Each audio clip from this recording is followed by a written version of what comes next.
Madison, it's simple. Aubrey should live here too because we are family and it's only natural that we share everything. My mother's voice scraped sharply against my eardrums. Behind her, my father stood with his arms crossed, nodding deeply. At their feet was a pile of cardboard boxes my sister Aubrey had brought in. On the sides were her handwritten labels: winter clothes, cosmetics, diary, do not read. Just a few hours earlier, this place had only just become my home. This afternoon, on my 21st birthday, I had been sitting on the living room sofa with my grandmother Vivian, just the two of us. On the glass coffee table in front of us sat a thick leather folder. Go on, open it, Madison.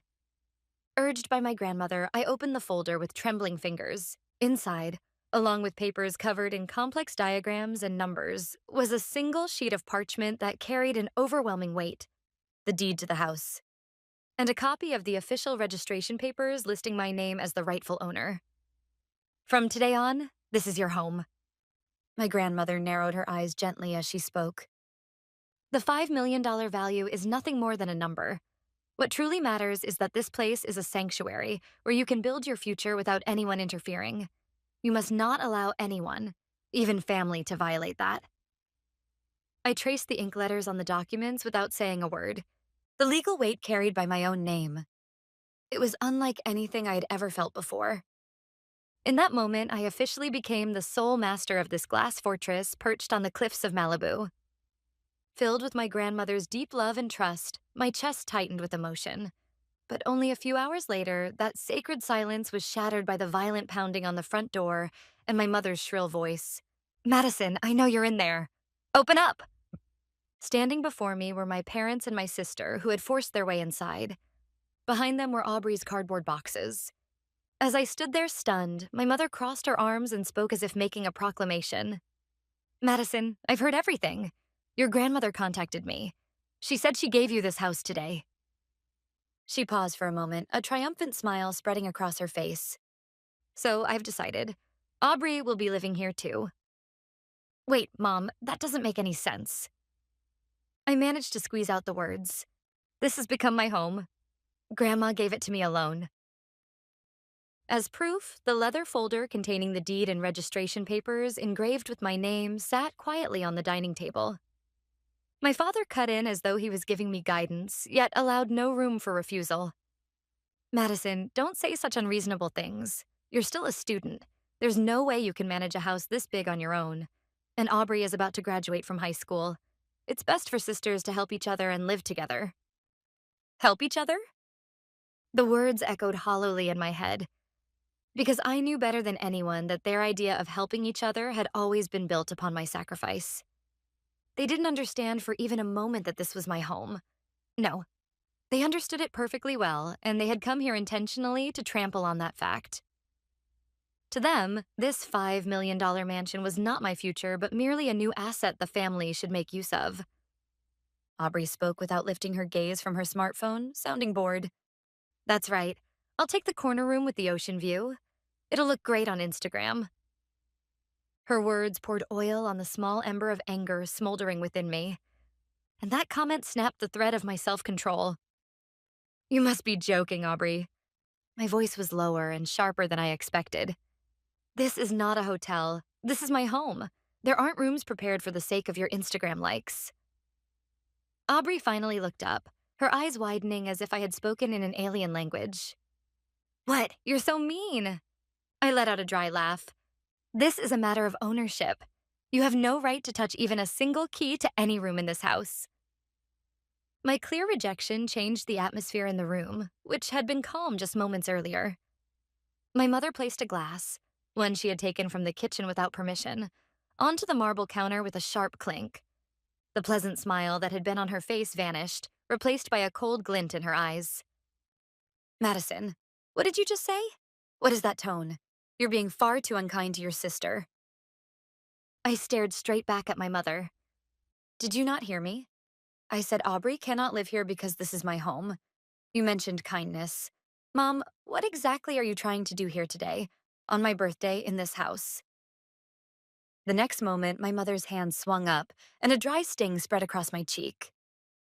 It was an act so stereotypical and so humiliating. But what I felt more strongly than pain was not a feeling of surprise. It was a cold certainty. Yes, this was her true nature. Her way of forcing down anyone who wouldn't obey, using sheer power. You ungrateful girl. My mother cursed me with a trembling voice. Who do you think allowed you to go to college? We are your parents. How dare you defy your parents? Her words pried open the lid of a bitter memory I had buried deep inside my heart. It was on a summer day after I graduated high school. With my acceptance letter from my dream university in hand, I checked the balance of my bank account, which held the money I had saved for years through part-time jobs, along with the financial help from my parents, to pay my tuition. But the number displayed made me doubt my own eyes. Most of the money that should have been there had disappeared. When I panicked, my mother said without a trace of remorse, "Oh, that money? I used it for Aubrey's trip to Europe. She said the photos she posts on social media have to be real, not fake." My father nodded beside her and said, "That's how it is, Madison. You can manage with scholarships or something. We're family, so it's natural to help each other." My future had been taken away effortlessly for the sake of my sister's Instagram-worthy experiences. In despair, I called my grandmother, not to ask for tuition, but to tell her that I was thinking of giving up on college altogether. However, she did not overlook the trembling in my voice as I tried desperately to sound cheerful over the phone. Without pressing for details, she simply commanded, "Madison, come here at once." When I arrived at her house, she looked straight into my eyes and asked only one thing. What happened? At that moment, the tension snapped, and I burst into tears like a child and confessed everything. After listening silently to the end, my grandmother looked at me with quiet anger in her eyes and said, "Amelia has always been that way. She justifies her selfish actions with the words for the family. Madison, listen carefully. You must never let anyone steal your future.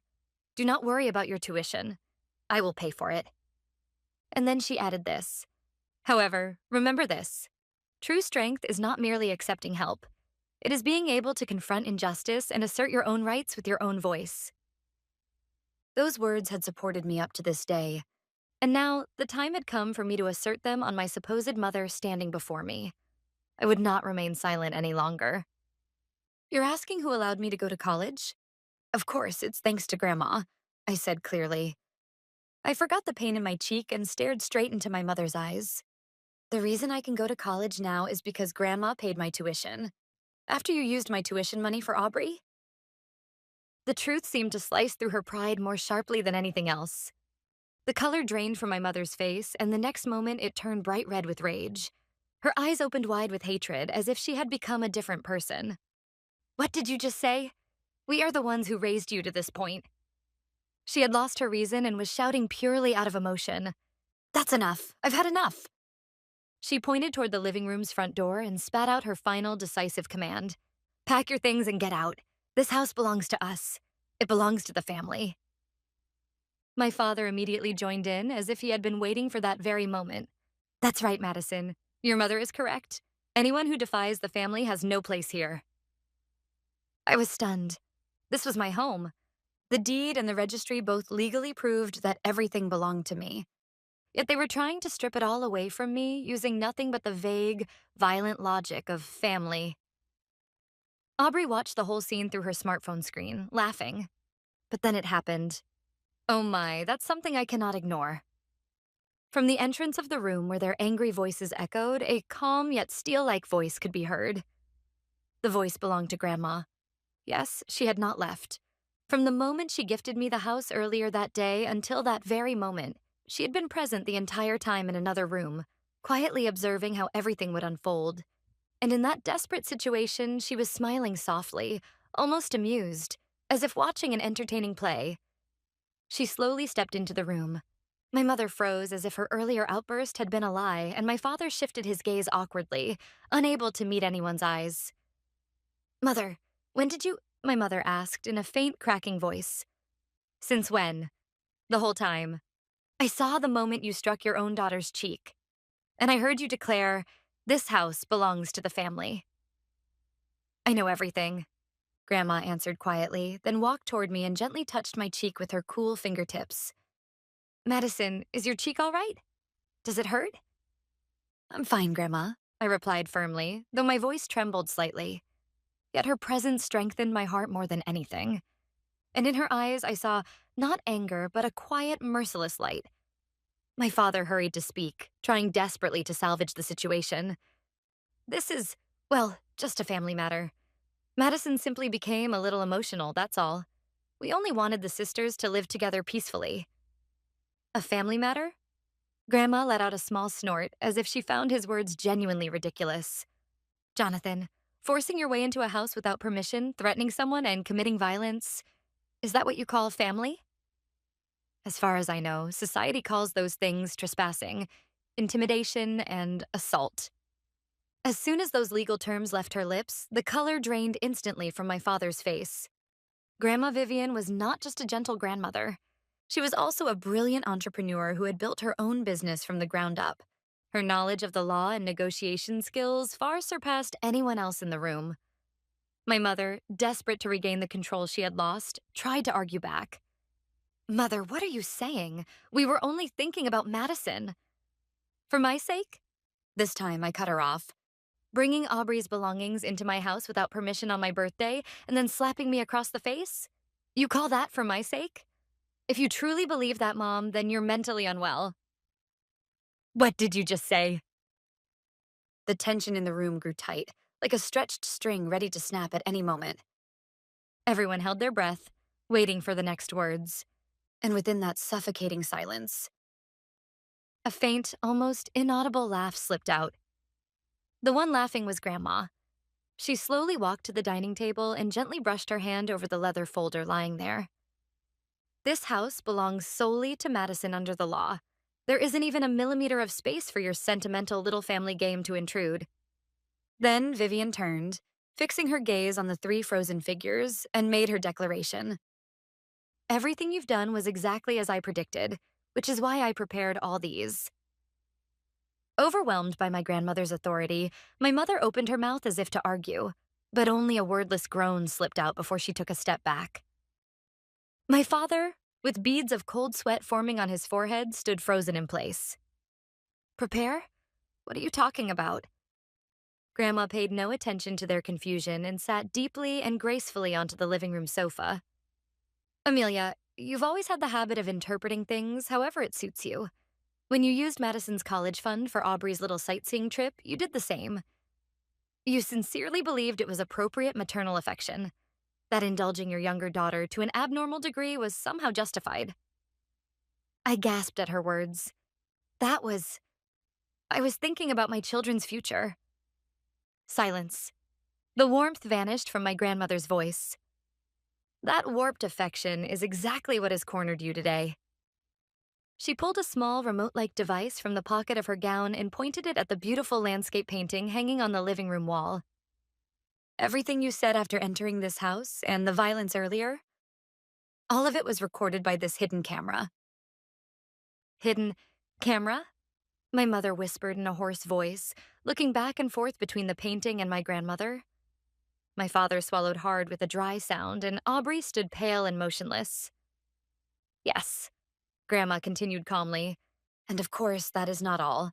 I have already formally consulted my lawyer. I contacted him moments ago. According to him, your actions today could very likely be considered clear intimidation against Madison's property. This footage will serve as undeniable evidence. The word lawyer pierced them with the weight of a real threat. Their naive belief that this could be brushed aside as mere family trouble crumbled instantly before the enormous wall of the law. Grandma paused once, then spoke quietly. And earlier, when you shouted that Madison should pack her things and leave this house, at that very moment, following my lawyer's instructions, I contacted the police as well. The room fell into silence. Only the gentle sound of waves from outside the window echoed through the still air. No, that's not true. My mother denied it with a frail voice. That can't be. Mother, you wouldn't call the police on your own daughter. It is not a lie. Grandma denied her words without a trace of sentiment. Before you are my daughter, you are an individual who has crossed a line that must never be crossed.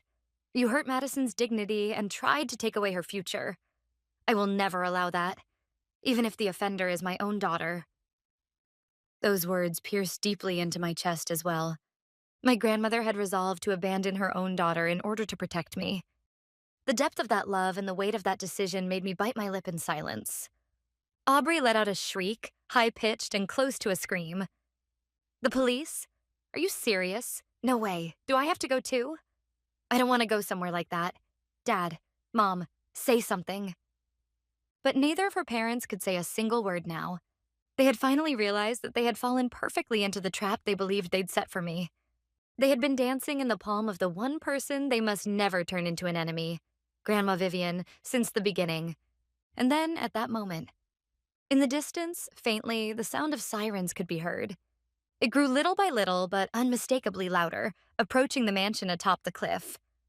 Red and blue rotating lights began to cast eerie reflections across the glass walls, painting restless patterns of light over the white marble floor of the living room.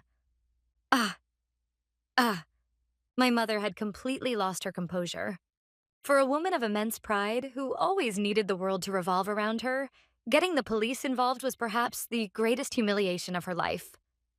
My father was desperately searching for an escape route. His eyes darted rapidly between me, my grandmother, and the front door. Please reconsider. This is really nothing more than a family quarrel. If you turn the police away, we'll leave immediately. I swear we will never show our faces before you again. His transparent pleading earned nothing more than a cold stare from me. Just minutes ago, this man was trying to throw me out of my own home, and now he was begging for mercy. The sight was both absurd and deeply repulsive. And then it happened. Ding dong. A cold, mechanical chime echoed through the room. While none of us could move, Grandma quietly stood up. Then, with calm and composed steps, she walked toward the front door. A few seconds of silence before the door was opened. In that stillness, I became certain that this long, long day was finally coming to an end. When she opened the door, 2 police officers were standing there. Good evening. We received a report about a family dispute at this residence. Grandma stepped slightly to the side so they could see the disastrous state of the living room. Yes, thank you for coming. I am Vivian Brooks, the one who made the call, and this is my granddaughter, Madison, the owner of this house.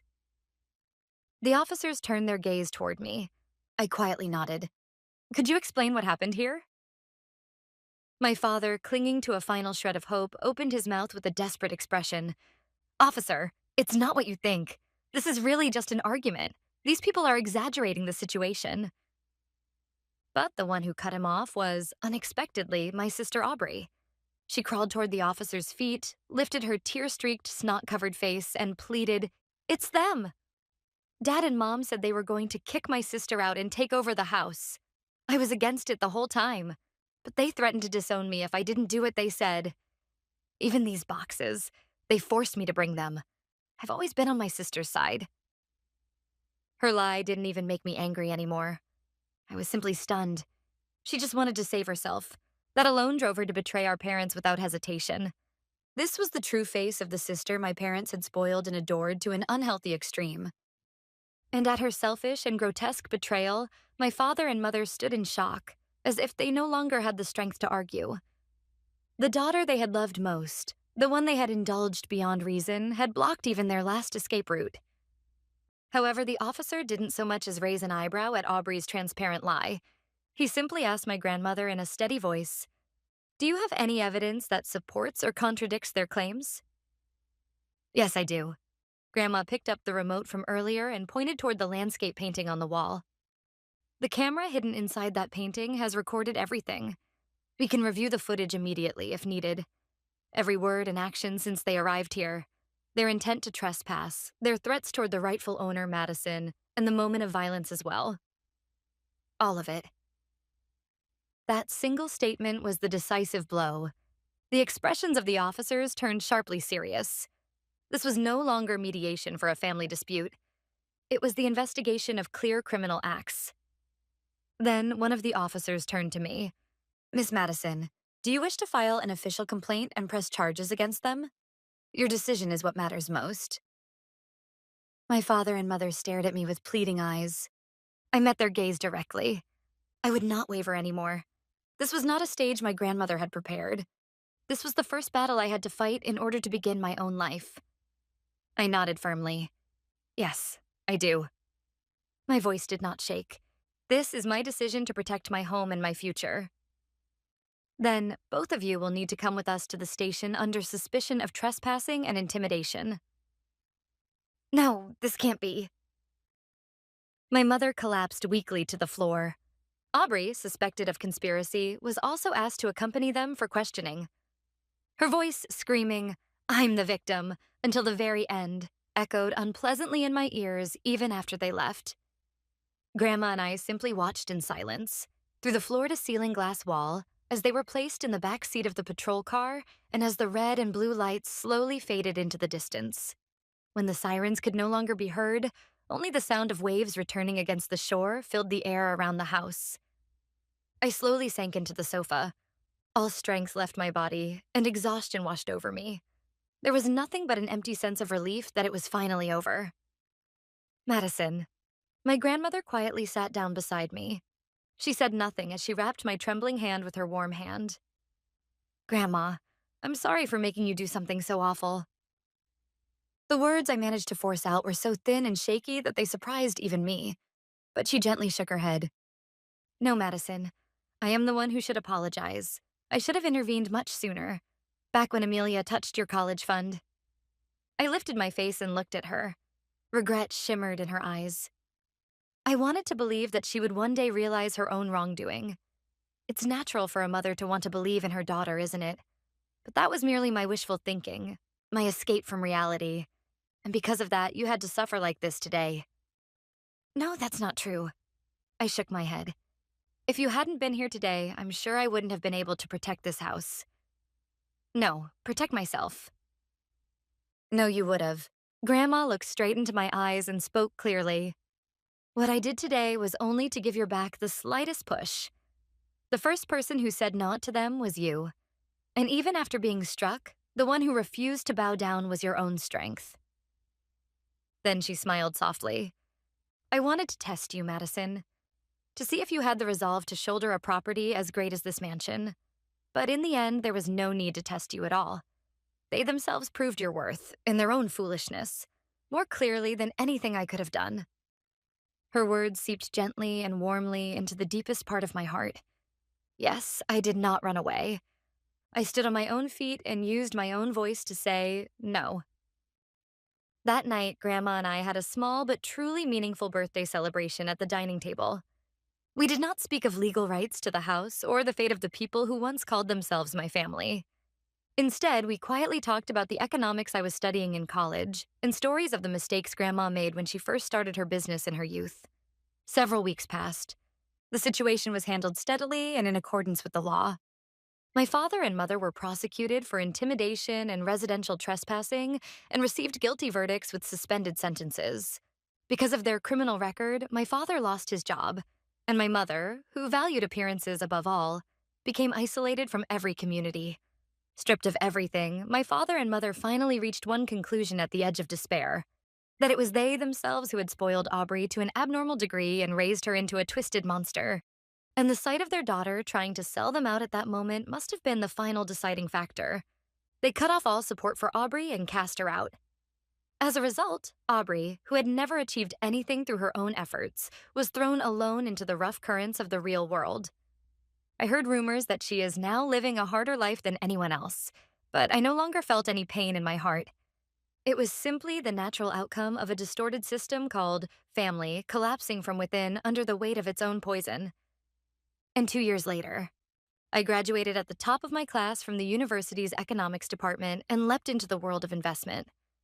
A few more years passed, and I succeeded in launching my own investment fund under my name, and even appeared on the cover of business magazines as a young entrepreneur. Now, Grandma is no longer just my guardian or supporter. She has become my most respected family member and my equal partner, aiming for the same heights with me in the world of business.